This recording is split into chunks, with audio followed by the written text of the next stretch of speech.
Intel 1987-ci ildən bəri ən böyük şousunu eləyir. Bir gündə 22% artım. Bəli, düz eşitdiniz. Intel yalnız bu il ərzində düz 80% artım göstərir. Səbəb? Həm gəlir, həm də mənfəət gözləntilərini aşaraq rekord həddə çatdı. Lakin bu uğurunun pərdə arxasında təkcə rəqəmlər yox, süni intellekt yatır. Data mərkəzləri AI üçün nəhəng güc tələb edir. Server infrastrukturuna tələbat artır. Intel isə bu serverlərin beyni sayılan CPU-ları istehsal edir. Şirkət iddialı hədəflərini açıqlayaraq AI dalğasının hələ uzun müddət davam edəcəyinin mesajını verdi. Siz də bir bank investə INTC tikerini araşdıraraq öz təhlillərinizə uyğun Intel səhmlərinə yatırım edə bilərsiniz.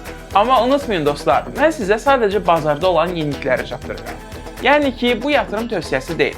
Qərarınızı öz araşdırmanıza uyğun formada verin. İndi isə hamının ağlında bir sual. Görəsən bu yüksəliş tempi nə qədər davam edəcək?